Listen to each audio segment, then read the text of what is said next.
years ago because some of our allies haven't kept up.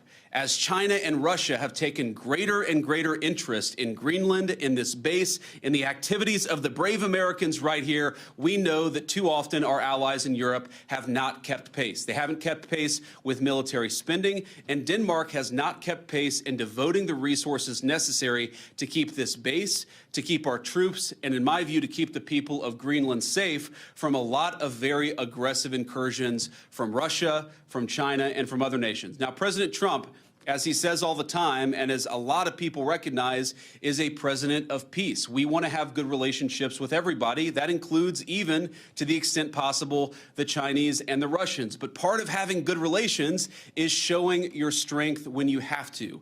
And unfortunately, the story of Greenland over the past 20 years when it comes to security is that we've underinvested in the infrastructure, we've underinvested in the security architecture, and we've underinvested in the brave men and women who are doing a very hard job, as Mike said, to keep all of us safe. That has to change. Now, when I pointed out a couple of weeks ago that in some ways, with all due respect to our Danish allies, they had not kept pace, there was a lot of criticism from Denmark, a lot of attacks at the Trump administration, at the president, at me, at others in our administration for saying the obvious, which is that Denmark hasn't done a good job at keeping Greenland safe. And one of the things I heard was, well, what about the many Danes who lost their lives in the war on terror fighting alongside the United States? Well, look, we obviously honor the sacrifice of our Danish friends in the war on terror 20 years ago, just as, for example, the French honor the sacrifice of Americans in Normandy 80 years ago.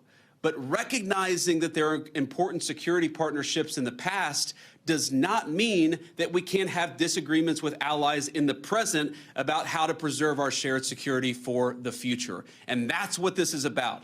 There is no amount of bullying, no amount of obfuscating, no amount of confusing the issue.